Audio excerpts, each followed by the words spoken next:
Like one time a teacher, he came to me and he's like, "Hi Shiko, I know you were writing about being really rich, but you're not supposed to write things like this." I was like, "What?" Then he's like, "An island in the kitchen? That's not realistic." I was like, "Sir, oh my God. Sir, that's not what I meant." Welcome to Hadithi, the Nostalgia Podcast. We take you on a trip down memory lane to your primary and secondary school days through captivating compositions and intros read to you by your favorite personalities.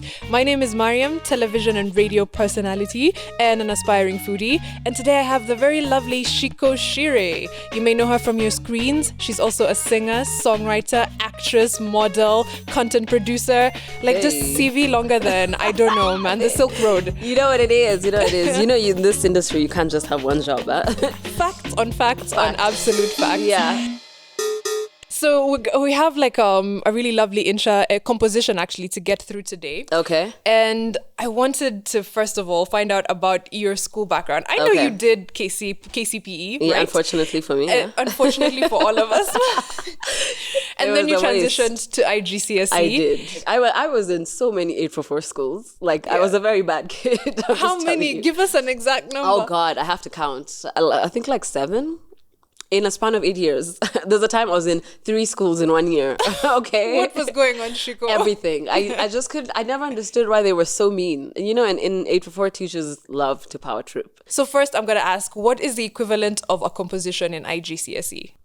So what happens is there's different languages, right? Mm-hmm. So in English, for example, you have English 1, which is the easy one, and then you have English for people who don't speak English as a first language, and then you have literature. So what they call it generally is just essays. They don't really call it they don't call it compositions, but they call it essays or write-ups sometimes. All yeah. Right. Was it a creative thing? Because when I think essay, I'm thinking write a 10-page essay on the history of the Silk Road. I don't know why I'm thinking about the Silk Road a lot today. I feel like you think of it from a history point of view. Yeah, no, it's more of so they give you a topic. They'll be write a letter to your husband who's lost at sea. It's always something really dramatic. These white people. So did you actually get stuff write a letter to your husband? No cap, I actually did something like that. Or sometimes you're told to write a poem, which, if you're creative, it's yes, this is my thing, you know? What did you write to your husband who was lost at sea? If you can I told him I'm married and to move on with his life. You were a savage even from day one. Mm. But KCPE, composition and intro, what was your biggest struggle with those two things? With the intro, writing? for me, there's a time, I'll never forget this. There's a time the heading was Dimbwa la Kusisimua, which apparently is a great football match. I've just come to find out. A what? So I thought it was a day you'll never forget. I didn't know what that meant. So I wrote, I was like, you know what? I sat there for 10 minutes and it's 40 minutes, right? Yes. I sat there for a whole 10 minutes and I was like, listen, girl, just write something. You can't just hand in an empty paper. So I wrote about how we got some kidnappers came and kidnapped me. That's what I'll go to, all of us in 844. Yes. So I got, surprisingly, 28 out of 40. And since then, it has haunted me because I'm very scared of getting a methali or something that I didn't know. Dimba la kusisimua. But I don't know, when you transitioned from KCPE now to going into Igcse, what was your biggest culture shock? What was the thing you were like, wow, people live like this? I know. So for me, it was, first of all, the way people speak. No one speaks Swahili ever. They might say things like sawa, or they'll say something like leo, or those are kwani, very, very basic things, but no one speaks Swahili, right? And let's be honest, jokes in Swahili slap much harder. They slap more. Yeah. So your sense of humor changes drastically, and then also your personality changes, and then there's this thing where they want to. There's one thing I've noticed about also a lot of Caucasian people that you meet. They want you to feel at home, but in ways of trying to make you feel at home, they are actually end up being condescending. So they say things like, I don't know, this is sawa, or they say jambo, and they talk to you, and you're like, bro, I can speak English. I'm literally talking to you. And then they're like, oh, my favorite food is ugali. And I'm like, it's not mine. But I want to read a composition with you today. Actually, I want you to read it for me. Okay. It's a dope story. Okay. The title is A Dose of My Own Medicine. Absolutely. About a very uber cool kid who's about to go on the adventure of a lifetime. Okay. But it doesn't go as planned. So it does not go as planned. Yeah. A dose of my own medicine. Sawa, I'm going to make this super interesting, guys. Let's do this. Let's do this. A dose of my own medicine. The aroma was inviting. I hardly completed my bath and then spruced. Spruced? How old is this kid? Myself up for the big journey. The house help's food was so delectable that passers-by sniffing into the air would easily be tempted to knock onto the door for a bite. Whew. Jennifer prepared the lip-smacking supper in time for us to eat before we could take off. She readied the dining table in the twinkling of an eye. Although I was hungry as a hunter, food was the last thing on my mind. My sister was as eager as I was to get going. She was already spick and span in her beautiful dress, sparkling more than the moon. I caught a whiff of her perfume as I leaned towards her. She had been ready long before our time for departure. Both of us had every reason to be ecstatic and exuberant. Now, I like this because I'm not really sure what the hell's going on, apart from the fact that everyone's getting ready. But I like that he's taking his time with introducing what's happening. Right. This is going to be our first trip outside Kenya. To be precise, it was going to be the first time that we would be flying up in the sky in an airplane. And the trip was outside Africa. Ooh. You cannot begin to imagine the sheer thrill we felt. Pause, hold up. Just before we go on there, the way he describes it again, you already feel excited on his behalf. Right. I know you lived in the States briefly. Do you remember like the night before, the day before going to America? Because we were kids, America. You couldn't sleep. No, not even that. Like the night before you traveled, you could not sleep. You had your clothes there and you'd put them on the side of your bed, laid out, and just be like, damn, the drip, airport drip. Now I don't care. Now when I'm flying, I'm like something comfortable because I'm going to go sleep and I hate flying now. But anyway, I was really excited. I really was. And even when we got there, it was so exciting. And then you get there and the culture shock it's like, oh, you guys really live like this? Okay. Let's not get lost in the sauce, yeah? No. Our boy here took a bath. He got dressed. The food is all laid out. Let's see what's next. All right. So he says, in my mind, I already visualized myself being driven from one city to another in the United States of America away from Kenya. Okay, I could see myself attending Whitney Houston's live musical show. What year was this? Driven in a limo. Other times, I would be walking along pavements festooned with flowers that I had merely been seeing on television. I would take greetings from Oprah Winfrey. It would be my pleasure to wipe the tears of joy. To wipe the tears of joy the Reverend Jesse Jackson shed when Barack Obama defied all odds to become the 44th president of America and the first black ever to hold the prestigious post.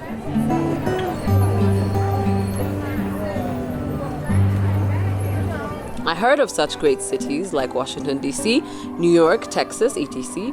The residence of the immediate former President George W. Bush, away from the White House, would just be a walking distance away. I would be dining with superstars. Oh God, what an opportunity. Never in my wildest dreams had I thought a chance to explore any of the cities would present itself.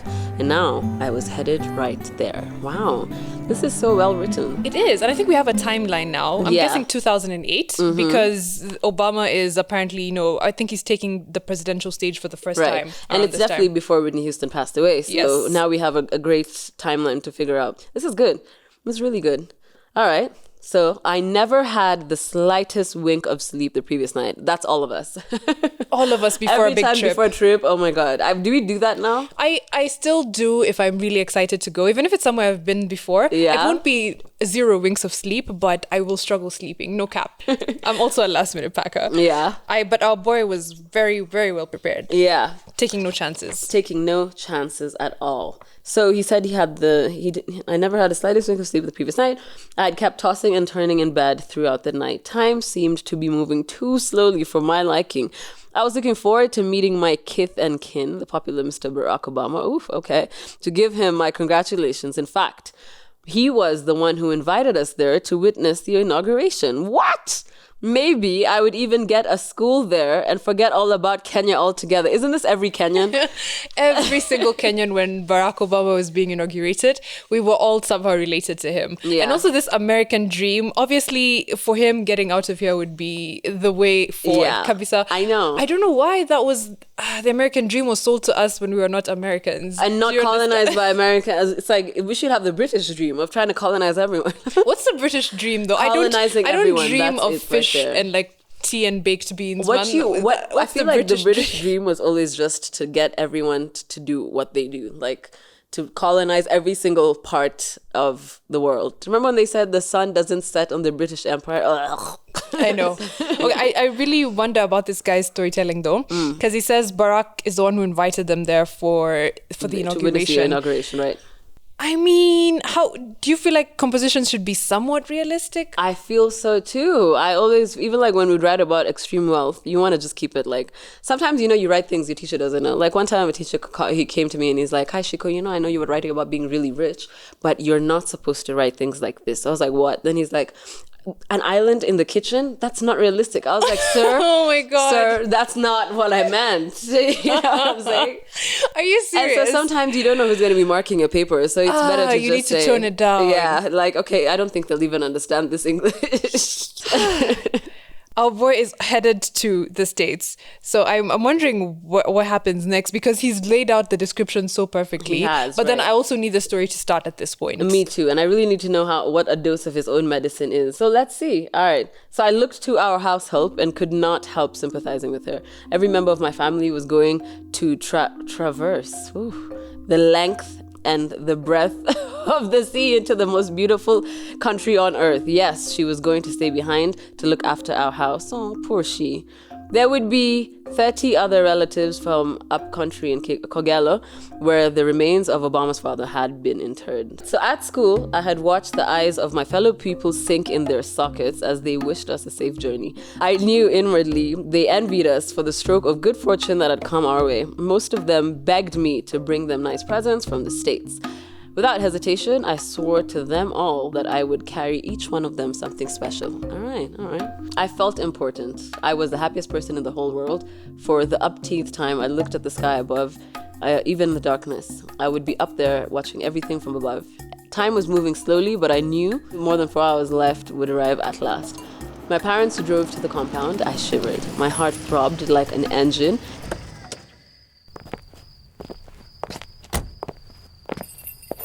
We were through with our meal. We would be headed for the Jomo Kenyatta International Airport in no time. Quickly, we dragged our heavy luggage to the car. We did not wait for our parents to give us the green light. We nearly knocked down my mother when rushing in. My sister was humming her favorite song by Mariah Carey. She hoped to see her in the States. Suddenly, my parents broke into hoots of laughter. Ooh, wow. Neither my sister nor I could understand what this meant. We were bamboozled.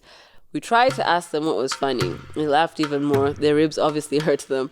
The house help joined them in laughter. I felt slightly irritated because no one was explaining anything. Hold up. Before we go on. This is so messed up. If this is what I think it is... Yeah, something's wrong. Let's see what's going on. Yeah. Then my father threw the bombshell. Remember the trick you pulled on Jennifer, the house help in quotes, last April? Maybe you don't. But you hurt her feelings very much. You justified your act by saying it was April Fool's Day. We wanted you to feel exactly how she felt. Sorry, we've done this to you. There is no trip to USA. Today was just another April Fool's Day. That's not cool. You know why? Because they told their friends. Now they look like liars. In 844, the different version of that was your parents telling you they're transferring you. Every semester. Every single term. But then you're still back with us. I know. Still back with us. It's like what happened, sis? I thought you were going to Brookhouse. What happened? I literally, my mom promised to take me to Hillcrest from year 4. Yeah. And every time I was transferring, I was like, sorry guys, I'm going to Hillcrest. Hey, then I find myself in another 844 school. Or sometimes I find myself back there the next semester. And you look dishonest. You become the black sheep. And people look at you why like, is she always lying? Yeah, why are you always lying? And it's like, God, mom, just tell me if it's for real. But this is very painful. It is. I feel so bad, and I don't think parents actually do this. Alrighty, our guy's about to finish up the story. It's April Fool's. I still feel like this is too mean, but I don't know what the parents have to say. I think so too. I think it's very mean, actually. I thought I never heard him right. My sister and I stared long at them, trying to see if they were joking. We could not come to terms with the thought that they have fooled us in that way. I felt extremely distressed and distraught. If there was a lesson they were teaching us, it was just too cruel. I agree. Agreed. What do you think of our writer's storyline? If you had to give him a score out of 10, because we don't want to score them like we're teachers, Right. But just as yourself. Out of 10, I would give him, I have to break it down. I would first say that language is absolutely amazing. I like how he told the story. I like how he kind of he dragged the story, like you're not really sure what's going on, and then Yes. he told you what's going on, and then after It did take a minute to turns, pick then up. it takes a turn, and it's like, okay, I like it. I think it's actually a pretty well written story, and this whoever wrote this should really consider becoming a writer. Because if you are writing like this in school, with practice and time, I would read a book written by this person. You know? And I feel like they're very good. They're a very descriptive writer, which is good because they paint a nice picture for you. They do, and you visualize everything really well. And so also like the way he introduced the character of the house help, it wasn't just like all of a sudden she came up. It's like from the beginning, she made them breakfast and then he feels bad for her. He's like, the feeling bad for her was really him setting himself up for failure. Right. Because life will always teach you that. You know how you say couldn't be me, could never be me? Could never be me. Life will teach you it could be you. So he was like, Jennifer has to stay home. Poor Jennifer. Right. So that's why I'm wondering if this was really written. I feel like this is one of those compositions that was written for homework or something. I don't think this is like an more exam. Than 40 minutes. Yeah, he definitely, because there's Why just so have we much. assumed he's a he? We've already Oh, decided sorry. I'm saying it just like generally. I should make it like non-binary, right? But I also went male because he talked about his sister, and then I just assumed. I know, and also the perfume, and there's a lot of things. I was like, okay, weird. So yeah, I think it's a guy. I think so too. Yeah. I'm wondering what Jennifer did though to what they did prank, to Jennifer. yeah. The previous I am year also wondering that what they got did. them feeling. You know what? The parents feeling, you know what, we have to get them back. I know, but I would be that kind of parent though. I feel like I don't want my kids to be meanies, because I feel like once you introduce your kids to getting away with doing mean things, they will grow up to do mean things when they work in government, when they are married, and they'll just always be like, oh, why are you mad? It's like a joke. No, it's not a joke. I would like to do like a government prank. I feel like he pranks us every day. Never mind. Our entire life is a prank. Yeah, it's like there's Our nothing he'll entire tell life us that we won't believe. And even if he tells us to prank, we'll be like, no, it's not. We'll be like, It's no, really it's not a not. prank. I want to play, I love playing games. You know me as Of always. And I want to course. play some games. Yeah. Is it a Hadithi fact or Hadithi fiction? Okay. I'm going to give you Let 3 go. stories on the origin of April Fool's Day. Okay. 1 is going to be false, 2 are true. Okay. All you have to do is like fish out the false one. The false one? I'm pretty Yes. good at detecting liars. Okay. I wonder if I have a tell. But story number 1. Does it predate Christ? Does it predate Christ, the origin of April Fools? It does. Does it? No, I don't think so. Okay. I'll say no. Let me give you all of them. Okay. And then you All can right. think through them. All right. 2, it was invented by Pope Gregory the 13th. What's the other one? All right. 3, it came about when the calendar shifted, the Gregorian calendar shifted, and New Year's stopped being the end of March and came about to be the beginning of January. So people would get pranked by being told, Happy New Year's and stuff when it's still March instead of That January. one sounds real. But there's 2 Christian ones, which is weird. So I'm gonna go with it's not from before Christ. It's not from before Christ. Yeah, that's a fiction. That's a Hadithi fiction. No. I'm wrong? Yeah. So which one is it? Wait. Let me go. Best 2 out of 3. Wait. It's not the calendar thing. That's the false one. True. That's Okay, true. all right. So it's the Pope thing. Yes, it's the Pope Oh thing. my God, okay. It was not invented by Pope Gregory the 13th or whatever. So who but invented it? It's not a person. So there's a lot of theories. Like, I don't think anyone really knows the true truth. But the most plausible one is that when the calendar shifted, New Year's shifted That from does sound being pretty- 31st yeah. of, like, around, I guess, 31st of March or towards the end of March, and shifted to January 1st. Yeah. So now April Fool's was like the fake New Year's when Okay. people would start like playing right. pranks on each other and stuff. Okay. That makes so much sense. That's actually, that's some of the most plausible theory. It does. But it's been there before Christ? That's crazy. That's the thing. Before, like, even the Roman Empire and stuff, there's been What? versions of people playing games on each other, playing tricks on each other, of course. Yeah. But April Fools... We've always been with- comedians. A that title, April clown Fools, species. only came about, like, at the very end, like, in the last century or so. Okay. Yeah. All right. Well, now I know. As we wrap up, Yeah. are there any teachers that you remember that you would love to shout out because you Yes. like them or they shaped you in some way? Absolutely. There's one I can't remember her name, so maybe let me not start there. Miss Kimutai, absolutely. She was my literature and my English teacher in Hillcrest, and she's, I think, one of the most inspiring teachers I've ever met in my entire life. Miss Mayer, she taught me history, not English, but she also really made me fall in love with just writing, because those essays, I think, were long. Oh, and Mr. Humor, because he was fun. All It's right. called humor. I want to thank you so much for coming through. Thanks it's for been having me. phenomenal. It has. I had great. so much fun. I hope that was a good story. It was. It was worth your time. Thank you. I really enjoyed it. I really would like to know who wrote this, for real, Do you think you can guess their age?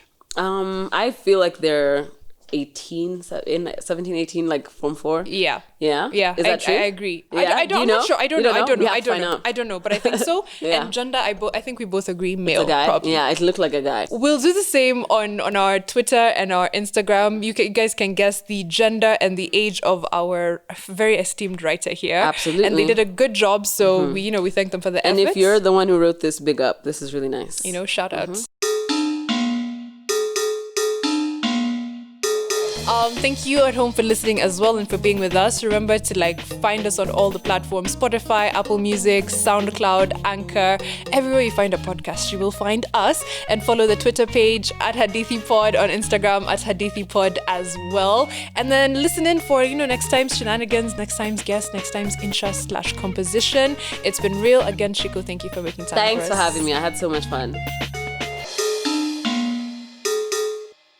Hi Diskies! Did you like today's podcast? Hit the link in our description box to join our WhatsApp group and tell us what you think and get updates on the next episode.